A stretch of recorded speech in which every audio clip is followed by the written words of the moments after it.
The Arizona sun hung like a merciless weight in the cloudless sky as Tom Brennan urged his exhausted horse forward along the dusty trail.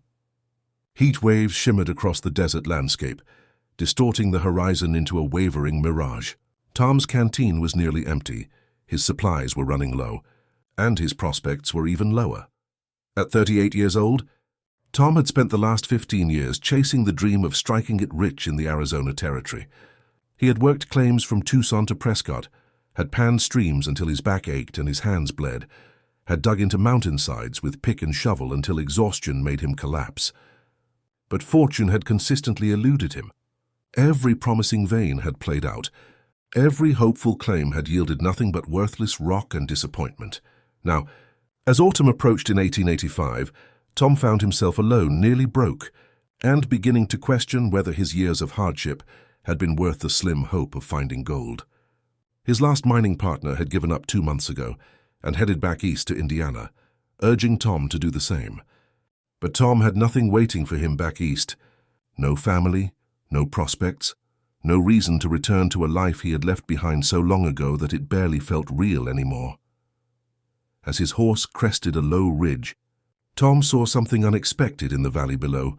Buildings, at least a dozen structures scattered across the desert floor, their weathered wood bleached gray by sun and wind. A ghost town, one of many that dotted the Arizona Territory, abandoned when the mines played out and the miners moved on to chase new rumors of wealth. Tom's heart lifted slightly at the sight. Ghost towns often had wells, and even if the water was brackish, it would be better than nothing. More importantly, the buildings might offer shelter from the brutal sun and cold desert nights. He could rest here, recover his strength, and figure out his next move. As Tom rode into what had once been the town's main street, he saw the typical remnants of a failed mining community.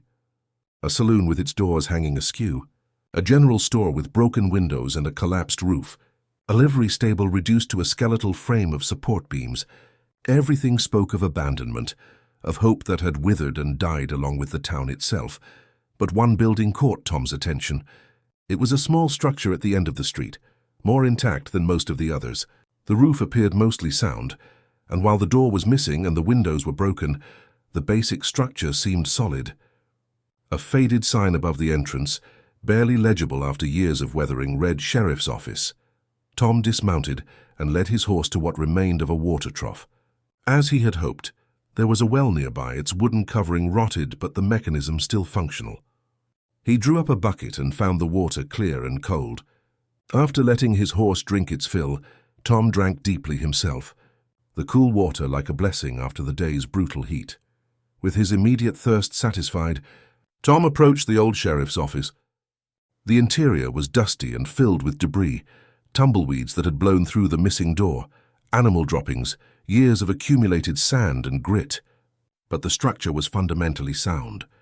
The walls were straight, the roof had only minor damage, and the floor, though covered in dirt, appeared to be intact hardwood, rather than the cheaper packed earth many frontier buildings had used. Tom stood in the center of the small room and made a decision. He had nowhere else to go and no particular reason to keep moving. This ghost town, Silver Point according to a weathered sign he had passed on the way in, could serve as a temporary home while he figured out his future. And this sheriff's office, with some work, could become livable shelter. Over the next several days, Tom threw himself into the work of restoration.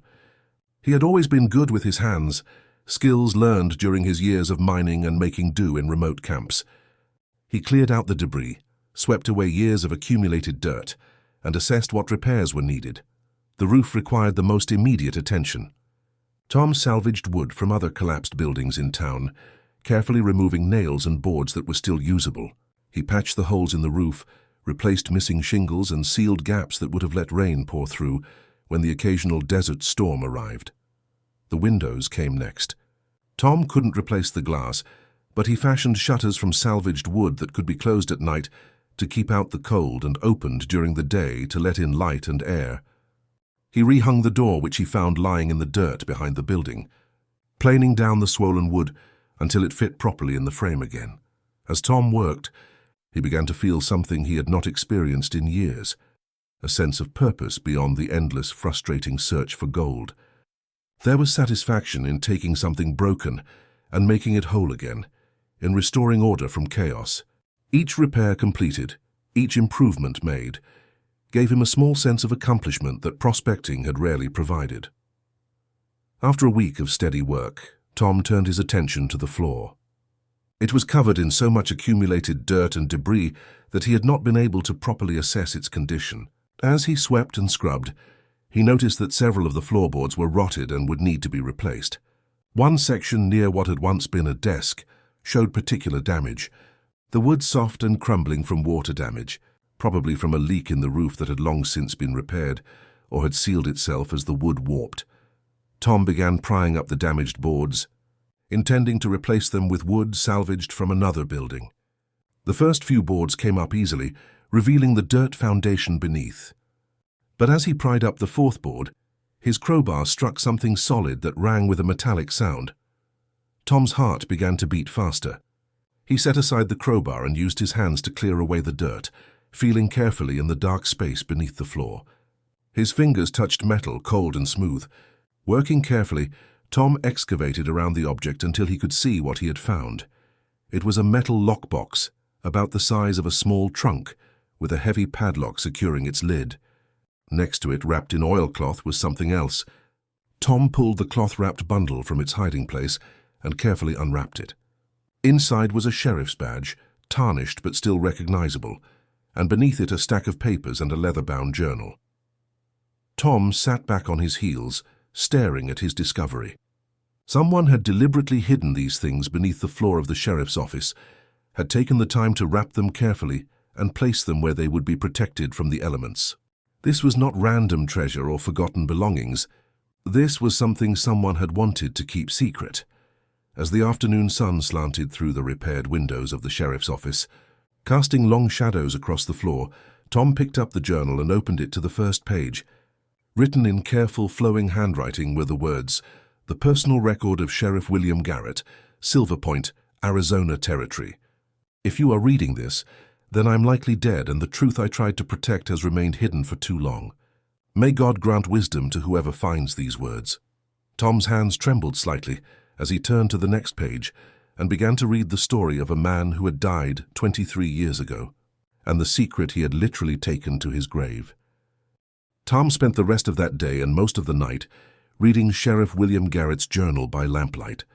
The journal began in May of 1860, when William had first arrived in Silver Point to take up the position of Sheriff Ike in what was then a booming mining town of nearly 500 people. William's early entries painted a picture of Silver Point in its prime. The silver mines had been producing well, attracting prospectors and businessmen from across the territory. The town had 3 saloons, 2 hotels, a thriving general store, and even a small church. William described his work as mostly manageable, breaking up the occasional drunken fight, mediating disputes between miners over claims, keeping an eye on the gambling tables to make sure they stayed relatively honest. William had come to Silver Point after serving as a deputy in Tucson, and before that, he had been a soldier. His writing revealed a man of strong principles, someone who believed deeply in justice and the rule of law. He wrote about his determination to keep Silver Point orderly, despite the rough characters that mining towns inevitably attracted. But as Tom continued reading, the tone of the journal began to shift. In late 1861, William started writing about concerns regarding the mine owners who controlled Silver Point's economy. 3 men, Harrison Blake, Marcus Whitfield, and Samuel Cross, owned the largest and most productive silver mines in the area. They were wealthy, powerful, and according to William's increasingly worried entries, possibly corrupt. I have begun to notice discrepancies in the mining reports submitted to the territorial office, William wrote in an entry dated November 1861. The official production numbers seem significantly lower than what I observe being extracted from the mines. I suspect the owners are underreporting their yields to avoid taxation, but I have no proof yet. Over the following months, William's suspicions grew. He started documenting what he observed, the number of ore wagons leaving town, the activity at the mines, conversations he overheard in the saloons. He became convinced that Blake, Whitfield, and Cross were engaged in a systematic scheme to defraud the territorial government of tax revenue, while simultaneously cheating their own workers out of fair wages. But William's investigation uncovered something even more troubling. In an entry from March 1862, he wrote about discovering that the mine owners were also involved in land fraud. They had been filing false claims on surrounding properties, using forged documents and intimidation to drive off legitimate homesteaders and small-scale miners who had established prior claims to valuable land. "I have collected evidence," William wrote. "Documents, testimony from witnesses willing to speak confidentially, records that show the pattern of fraud. But I face a serious problem. Blake, Whitfield, and Cross have connections to the territorial governor. They have bribed officials and intimidated judges. If I attempt to arrest them or bring charges through normal channels, my evidence will disappear, and I will likely be removed from office or worse." William's entries became increasingly urgent and fearful. He knew he was in danger, but he felt he could not simply ignore the injustice he had uncovered. He wrote about his moral struggle, about nights lying awake wondering what to do, about prayers for guidance and courage. In April 1862, William made his decision. He would compile all his evidence into a comprehensive case and send it directly to federal authorities in Washington, bypassing the corrupted territorial system. He spent weeks carefully organizing documents, writing detailed reports, and preparing testimony from witnesses he had convinced to speak out. But before he could send the evidence east, William discovered that the mine owners had learned of his investigation. An entry from May 10, 1862 was written in a shaky, hurried hand. "They know. I'm not sure how they discovered my investigation, but Blake confronted me today outside the saloon. He did not make direct threats, but the implication was clear. I am in immediate danger. I have hidden the evidence beneath the floor of my office in a lockbox, along with this journal and my badge. If something happens to me, perhaps someday someone will find this and finish what I started. The key to the lockbox is hidden separately, in a place only I would think to look. I have made arrangements to leave town tomorrow and travel to Fort Yuma, where I can send the evidence under military protection. I pray I am not too late." That was the last entry in the journal. Tom sat back, his mind racing. According to what he had learned from old-timers during his years in Arizona, Sheriff William Garrett had been killed in May of 1862 in what was reported as a shootout with outlaws on the road outside Silver Point. His body had been brought back to town and buried in the small cemetery on the hill.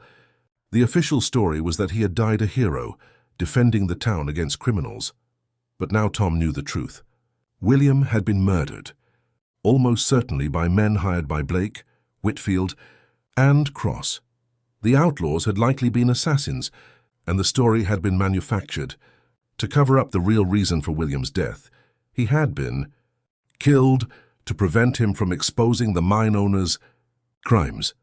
Tom looked at the metal lockbox sitting on the floor beside him. Whatever evidence William had compiled was inside, protected by a padlock, but useless without the key. And William had written that the key was hidden in a place only I would think to look. Tom stood and walked around the small sheriff's office, trying to think like William Garrett. Where would a careful, methodical lawman hide something as important as the key to evidence that had cost him his life? It would need to be somewhere secure, but also somewhere that would not be obvious to anyone searching the office. As dawn began to break over the desert, painting the sky in shades of pink and orange, Tom made a decision. He would find that key. He would open the lockbox and see what evidence William had died protecting. And then he would decide what to do with it. The ghost town of Silver Point held secrets that had been buried for 23 years. Tom Brennan, a failed prospector who had stumbled into this place looking for nothing more than water and shelter, now found himself the custodian of a dead man's quest for justice. The responsibility weighed on him, but it also gave him something he had not felt in years, a sense that his life might have purpose beyond the futile search for gold. For the next 3 days, Tom methodically searched the sheriff's office, looking for any hiding place that might contain the key to the lockbox. He examined every remaining piece of furniture, checked the walls for loose boards or hidden compartments, carefully inspected the ceiling beams, and even dug around the foundation of the building. Thinking William might have buried the key outside, he found nothing. Tom tried to think more carefully about William's words. A place only I would think to look. That suggested something personal, something connected to William's specific knowledge or experience rather than a generic hiding spot anyone might use. Tom returned to the journal, reading through it again more carefully, looking for clues. William had mentioned several specific locations in his entries: the church, various saloons, the general store, the mines themselves. He had written about his daily routine, the places he frequented, the people he interacted with. One passage caught Tom's attention. In an early entry from when William had first arrived in Silver Point, he had written about visiting the small cemetery on the hill overlooking town to pay respects at the graves of 2 miners who had died in a cave-in. William had noted that he found cemeteries peaceful, that he often walked there in the evenings to think and pray. Tom looked out the window of the sheriff's office toward the hill where the cemetery was located. Could William have hidden the key there? It would make sense. A place he visited regularly but that most people avoided. A location that held personal meaning for him. As the afternoon heat began to fade, Tom walked up the hill to the cemetery. It was a forlorn place, with perhaps 30 wooden markers, most of them rotted or fallen over. The desert had reclaimed much of the space, with sagebrush and cactus growing between the graves. Tom walked slowly among the markers, reading the names and dates where they were still legible. He found William Garrett's grave near the center of the cemetery. The wooden marker had survived better than most, protected perhaps by its position or simply by chance. The inscription was simple: Sheriff William Garrett, 1828-1862. He died serving justice. Tom stood before the grave, feeling a strange connection to this man he had never met. William had been only 34 when he died, just 4 years younger than Tom was now. He had died trying to do what was right, killed for his principles by men who valued profit over justice. Tom knelt and examined the ground around the grave carefully. The earth appeared undisturbed, showing no signs of recent digging. But then he noticed something: the wooden marker itself. It was more substantial than most of the others in the cemetery, made from thicker wood and set deeper into the ground. And at the base, where the marker entered the earth, there was a small gap, as if the wood had shrunk or shifted over the years. Tom's heart began to race. He used his knife to carefully dig around the base of the marker, working slowly to avoid damaging anything. As he cleared away the packed earth, he discovered that the marker was hollow, the base sealed with a wooden plug that had been carefully fitted and disguised to look like solid wood. Working carefully, Tom pried out the plug. Inside the hollow base of the marker, wrapped in oilcloth and sealed with wax, was a small metal object. Tom extracted it with trembling fingers and unwrapped it. It was a key. Tom sat back on his heels, overwhelmed by the discovery. William Garrett had hidden the key to his evidence in his own grave marker, prepared in advance before his attempt to leave town. It was brilliant. A place only William would think to look because he had created it himself, and a location that ensured even if he died, the key would remain close to his final resting place, waiting for someone who cared enough to search for it. "I found it. William," Tom said quietly to the grave, "I found your key, and I'm going to open that lockbox and see what you died protecting." As the sun set over the Arizona desert, painting the sky in brilliant shades of red and purple, Tom walked back down the hill to the sheriff's office. He lit his lamp, took a deep breath to steady himself, and inserted the key into the lockbox's padlock. There it turned smoothly despite 23 years of disuse. Tom lifted the lid and looked inside. The lockbox contained exactly what William had described: evidence of fraud, corruption and theft on a massive scale. There were original mining reports showing the true production numbers from the Blake, Whitfield and Cross mines, alongside the falsified reports that had been submitted to the territorial government. The difference was staggering. The mine owners had underreported their production by nearly half, avoiding tens of thousands of dollars in taxes. There were land claim documents, some legitimate and others clearly forged, showing how the mine owners had systematically stolen property from legitimate homesteaders and small miners. Tom found sworn statements from witnesses who had been threatened or driven off their land, people who had been too afraid to speak out publicly, but had trusted Sheriff Garrett enough to give him written testimony. Most damning of all were letters between Blake, Whitfield, Cross, and various territorial officials, including a judge and 2 members of the territorial legislature. The letters explicitly discussed bribes, the suppression of legal challenges, and strategies for intimidating anyone who threatened their scheme. The correspondence was written in the casual tone of men who felt completely secure in their power. Never imagining their words would be used against them, Tom spent hours going through the documents, reading everything carefully. The evidence was overwhelming and comprehensive. William Garrett had been thorough in his investigation, meticulous in his documentation. With this evidence, the mine owners and their corrupt allies should have been prosecuted and imprisoned. But as Tom read, he began to understand why this evidence had never reached federal authorities. The corruption had been too extensive, too entrenched. William had been one honest lawman, fighting against a network of powerful men with virtually unlimited resources. They had killed him to protect their scheme. And then they had simply continued their fraud. Confident that William's evidence had died with him, Tom also found something else in the lockbox, a letter addressed to whoever finds this. Tom opened it carefully and read William's final words. "If you are reading this, then I have failed in my mission to bring these criminals to justice, and I am likely dead. I do not know who you are or what circumstances have led you to discover this evidence, but I ask you as one human being to another to consider carefully what you do with what you have found. These documents represent the truth about serious crimes committed by powerful men. They also represent danger. The men who committed these crimes or their successors will not want this evidence to come to light. You will be taking a significant risk if you attempt to use it. I cannot ask you to endure what I have endured or to risk what I have risked, but I hope you will consider that justice deferred is justice denied, and that silence in the face of wrongdoing makes us complicit in that wrong. The choice is yours. May God guide you to the right decision."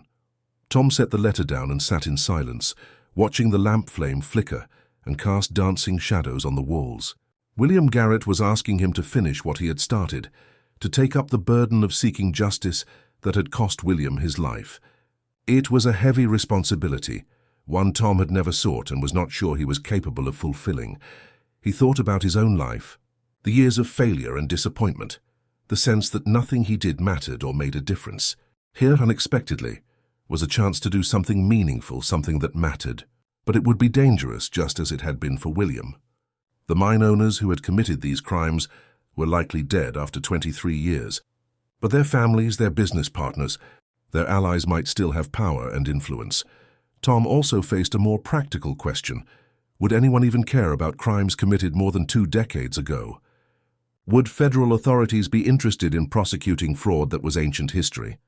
Or would they dismiss the evidence as too old to matter, the perpetrators likely dead, the case impossible to pursue after so much time had passed? As dawn broke over the desert for another day, Tom had not yet made his decision. He secured the evidence back in the lockbox, hid it under the repaired floorboards, and sat on the porch of the sheriff's office, looking out at the ghost town and thinking about justice, responsibility, and whether one person could make a difference in a world that often seemed indifferent to truth. Tom spent the next week torn between caution and conviction. Part of him wanted to simply close the lockbox, rebury it beneath the floor, and walk away from Silver Point. He could return to prospecting or find work as a laborer in one of the growing towns. He could forget he had ever found William Garrett's evidence and let the dead past remain buried. But another part of him, a part that had been quiet for years beneath the disappointments and failures of his life, kept whispering that this was his chance to do something that mattered. William Garrett had given his life trying to expose corruption and protect justice. How could Tom simply ignore that sacrifice? To clear his mind, Tom began exploring the rest of Silver Point more thoroughly. The ghost town had other stories to tell, visible in the remnants of buildings and the debris of abandoned lives. He found children's toys in the ruins of what had been a family home. He discovered old newspapers in the collapsed general store, their pages brittle and faded but still readable. He walked through what remained of the church, its walls still standing though the roof had long since fallen in. One afternoon, while exploring a building that appeared to have been a boarding house, Tom encountered another person for the first time since arriving in Silver Point. An elderly Mexican man was picking through the ruins, collecting old bottles and metal scraps that still had value for salvage. The man introduced himself as Miguel Sandoval. He was 72 years old and lived in a small settlement about 15 miles south. He came to Silver Point occasionally to salvage what he could, as he had done with other ghost towns in the area. "Did you ever live here when the town was active?" Tom asked. Miguel shook his head. "No, but I knew people who did. My cousin worked in one of the mines before it closed. He told me stories about this place, about how prosperous it was before everything went wrong. What happened? Why did the town die?" Miguel sat down on a fallen beam and wiped sweat from his weathered face.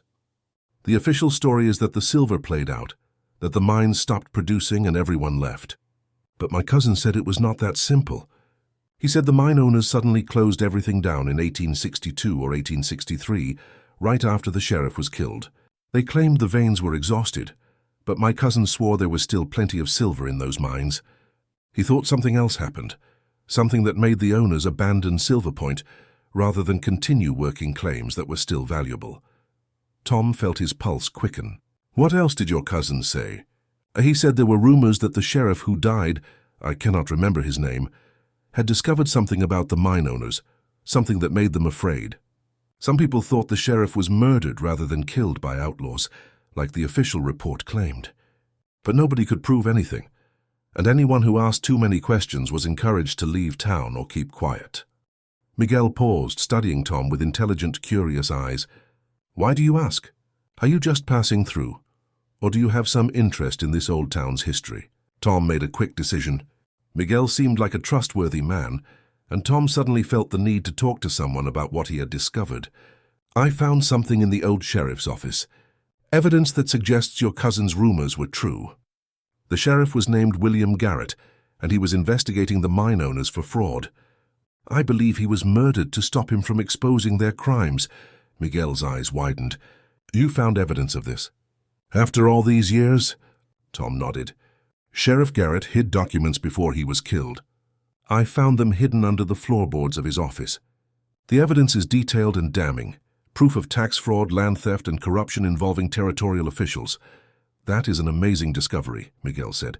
"What will you do with this evidence?" "I don't know," Tom admitted. "Part of me thinks I should report it to federal authorities, try to finish what Sheriff Garrett started. But I'm not sure anyone would care about crimes committed 23 years ago by men who are probably dead now." Miguel was quiet for a moment, thinking. Then he said, "My cousin is still alive. He is old now, in his 70s like me, but his mind is sharp. He lives in Tucson. If he knew you had found evidence that proved his suspicions about Sheriff Garrett and the mine owners, I think he would want to help you. He was never able to forget what happened here, the injustice of it. Would he be willing to talk to me?" "I will ask him. I am traveling to Tucson next week to visit family. I can carry a message to him if you like." Tom made his decision. "Tell him about what I found. Ask him if he would be willing to meet with me and share what he knows about Silver Point, the mine owners, and what happened in 1862. Tell him I'm trying to decide whether to pursue this, and I need to understand the full story first."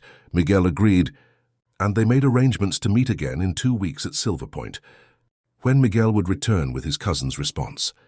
After Miguel left, Tom felt a sense of momentum building. He was no longer simply a man hiding in a ghost town, trying to decide what to do with a dead sheriff's evidence. He was beginning to investigate, to gather information, to prepare for action. Over the following days, Tom continued reading through the documents in William's lockbox, making notes and organizing the evidence. He also spent time reading the old newspapers he had found in the general store, looking for any mention of Sheriff Garrett's death or the mine closures that had killed Silver Point. He found a newspaper from May 1862 with a front-page story about William's death. The article described him as a hero who had been killed by desperate criminals while pursuing outlaws. The report made no mention of any investigation into mine owners or any suspicion of corruption. The story had been carefully constructed to make William's death seem like a tragic but straightforward case of a lawman dying in the line of duty. Tom also found articles from late 1862 and early 1863 announcing the closure of the Blake, Whitfield, and Cross mines. The reasons given were declining silver yields and economic difficulties. The articles praised the mine owners for their contributions to the territory's development and expressed regret that circumstances had forced them to cease operations. But Tom now understood what had really happened. The mine owners had killed William to prevent him from exposing their fraud, but his investigation had frightened them enough that they decided to cut their losses. They had closed the mines, taken whatever wealth they had already accumulated through their illegal activities, and left Silver Point to die. Rather than risk further investigation or scrutiny, they had simply abandoned the town, letting it become another ghost settlement in the vast Arizona desert. Tom felt anger building inside him as he realized the full scope of what had happened. William Garrett had died trying to protect justice and expose corruption. His death had frightened the criminals enough to make them flee, but it had not brought them to justice. They had escaped punishment, had probably lived comfortable lives on the wealth they had stolen, and had died peacefully in their beds rather than facing consequences for their crimes. And Silver Point, a town that could have continued to thrive, had been sacrificed to protect those criminals' secrets. Hundreds of honest miners and their families had lost their livelihoods, had been forced to leave their homes and start over elsewhere, all because corrupt men had valued profit over integrity. As Tom sat in the sheriff's office that night, reading by lamplight and thinking about William Garrett's sacrifice, he made his final decision. He would not let William's death be meaningless. He would not allow the evidence William had died protecting to remain hidden beneath the floorboards. Whatever risk it involved, whatever difficulties he might face, Tom would take this evidence to federal authorities and demand that the truth finally come to light. It was the right thing to do. And for the first time in his life, Tom Brennan felt certain about what the right thing was and that he had the courage to do it. 2 weeks later, Miguel returned to Silver Point with his cousin, a man named Carlos Martinez. Carlos was 74, with white hair and a face deeply lined by age and sun, but his dark eyes were sharp and alert. He walked with a cane but moved with surprising energy for his age. Tom welcomed them into the sheriff's office, which he had made increasingly comfortable over the past weeks. He had salvaged furniture from other buildings, had hung curtains in the windows, and had even planted a small vegetable garden behind the building, using seeds he had purchased during a supply trip to the nearest settlement. Carlos sat at the table. Tom had sat up and looked around the room with emotional eyes. "I was in this office once when I was a young man. I came to report a theft from my belongings at the mining camp. Sheriff Garrett took my complaint seriously, even though I was just a Mexican laborer, and the thief was a white miner with connections. He recovered my stolen items and made sure the thief was punished. That was the kind of man he was. He believed justice should apply to everyone equally." Tom brought out the lockbox and showed Carlos the evidence William had compiled. The old man spent over an hour examining the documents, occasionally commenting on names he recognized or events he remembered. When he finished, there were tears in his eyes. "This proves everything we suspected but could never prove," Carlos said. "Sheriff Garrett was a brave man, and he died trying to protect people like me, ordinary workers who were being cheated and exploited. His death was not an accident or bad luck. It was murder, and it was covered up by powerful men who thought they were above the law. I've decided to take this evidence to federal authorities," Tom said. "But I wanted to meet you first, to understand the full story, and to ask if you would be willing to provide testimony about what you witnessed in Silver Point in 1862. Carlos nodded firmly. "I will testify. I am an old man now and I have nothing to lose. I would be honored to help finally bring the truth to light about what happened here, and about the sheriff who gave his life trying to expose it." Over the following weeks, Tom prepared meticulously for his journey to Tucson, where the nearest federal marshal was stationed. He made copies of the most important documents in William's lockbox, storing the originals securely and keeping the copies separate in case something happened to one set. He wrote a detailed summary of the evidence and what it proved, and he worked with Carlos to document the old man's memories and testimony about life in Silver Point and the events surrounding William's death. When everything was ready, Tom, Carlos, and Miguel made the journey to Tucson together. It took 5 days of travel across the desert, but they arrived safely and immediately sought out Federal Marshal James Donovan, who was responsible for investigating territorial crimes that crossed jurisdictional boundaries. Marshal Donovan was initially skeptical when Tom explained what he had found. Crimes committed 23 years ago seemed like ancient history, and most of the perpetrators were likely dead. But when Tom showed him the evidence, the detailed mining reports, the forged land claims, the correspondence proving bribery and conspiracy, the marshal's attitude changed completely. "This is extraordinary," Donovan said, examining the documents with growing amazement. "I've never seen evidence preserved so meticulously or a case of corruption documented so thoroughly. You say Sheriff Garrett compiled all of this?" "He did," Tom confirmed. "And he died before he could deliver it to federal authorities. I'm trying to finish what he started." Donovan spent an entire day reviewing the evidence, asking questions and taking detailed notes. He also interviewed Carlos, recording his testimony about what he had witnessed in Silver Point. When the process was complete, the marshal made Tom a promise. "I cannot prosecute dead men, and most of the principals involved in these crimes are no longer alive.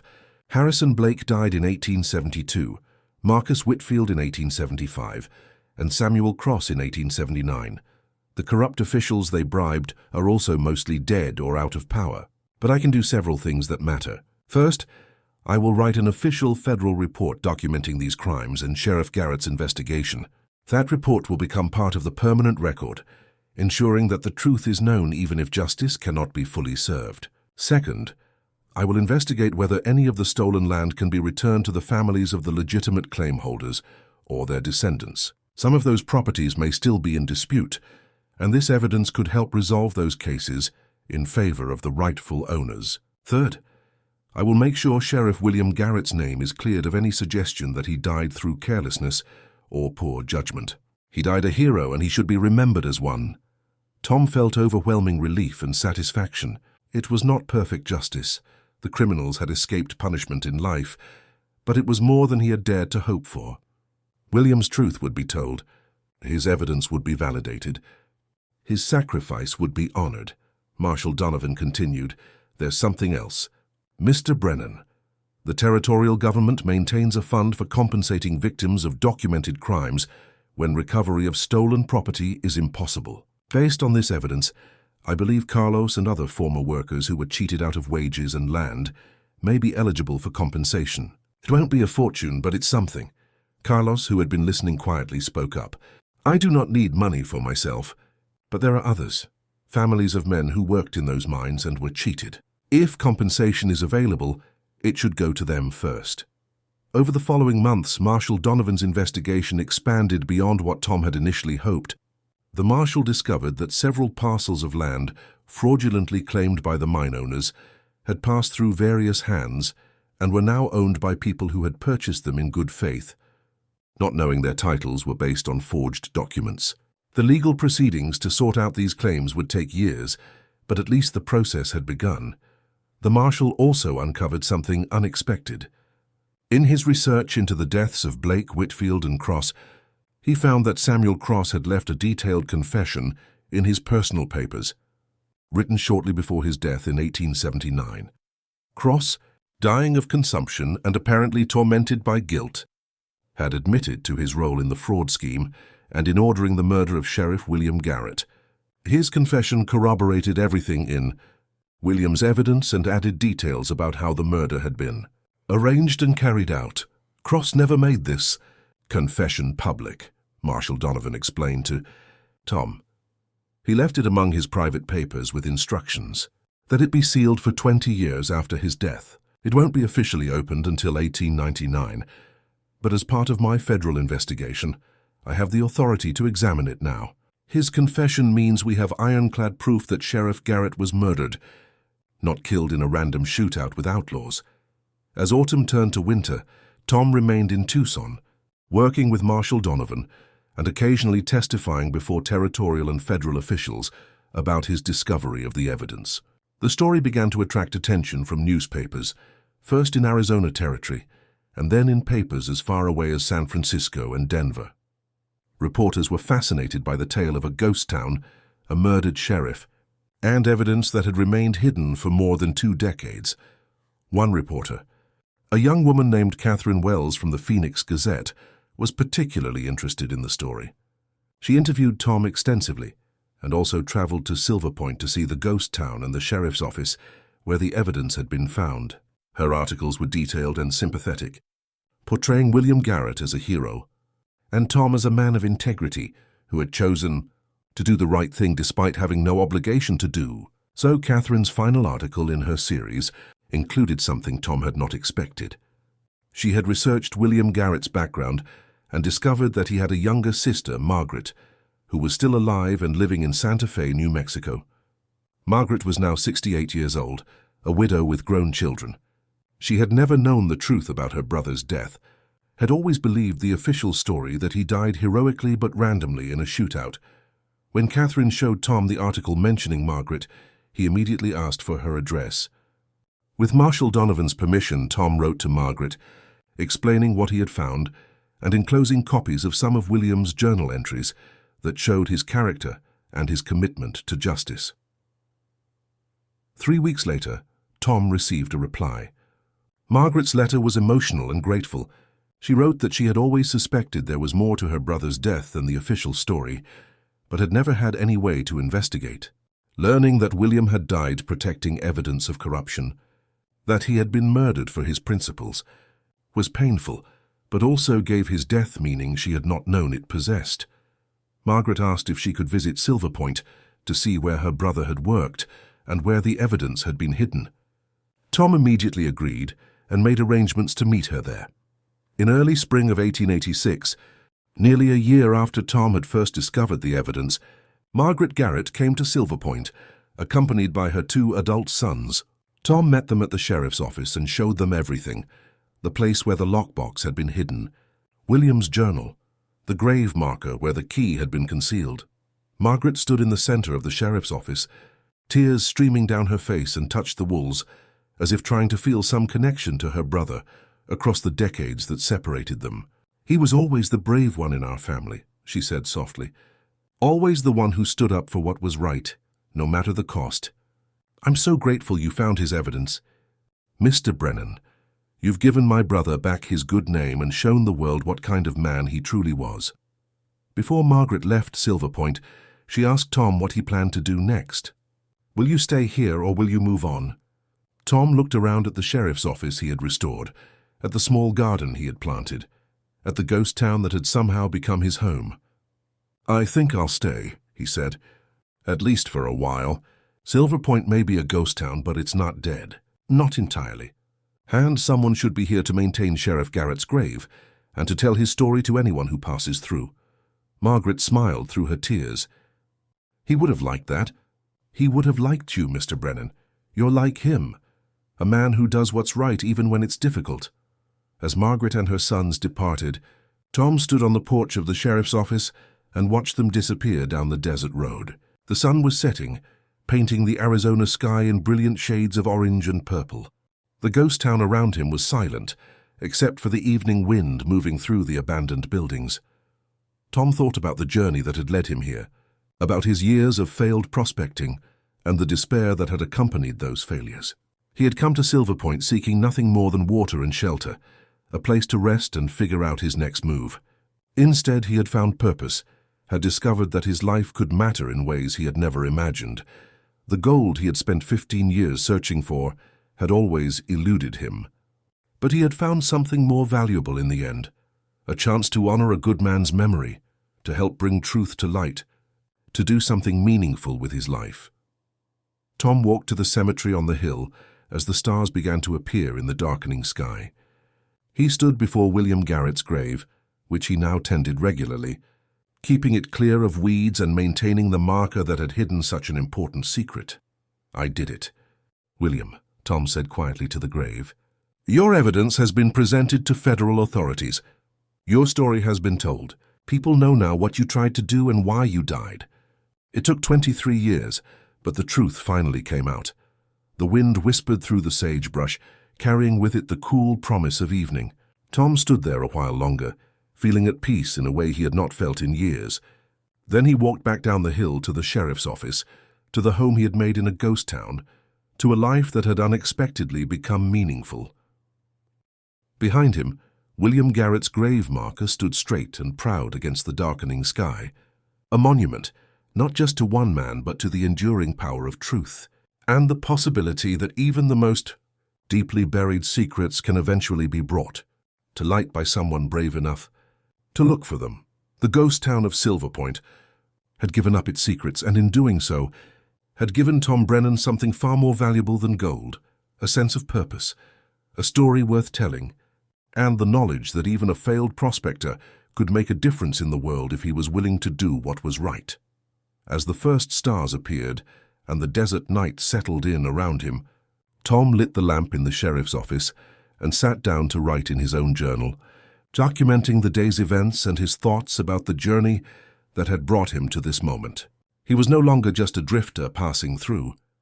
He was a keeper of history, a guardian of truth, and a man who had found his place in the world in the most unexpected of locations. The floor beneath which he had found the lockbox was now completely repaired, the boards solid and smooth. But Tom had marked the spot with a small brass plate he had commissioned in Tucson, engraved with simple words, "Here Sheriff William Garrett hid the truth. Here Tom Brennan found it. May justice always prevail." Outside, the desert night deepened and the ghost town settled into its ancient rhythms. But Silver Point was no longer just a collection of abandoned buildings and forgotten dreams. It was a place where truth had been preserved, where courage had been honored, and where one man's determination to do right had finally been vindicated after more than 2 decades of silence. Tom closed his journal and looked around the sheriff's office with satisfaction. Tomorrow he would continue his work, maintaining the town, tending William's grave, and welcoming the occasional visitor who came to hear the story of the sheriff who died protecting justice and the miner who had finished what he started. It was not the life Tom Brennan had imagined when he first set out to find his fortune in Arizona 15 years ago. But it was a good life, a meaningful life, and that was worth more than all the gold in the territory.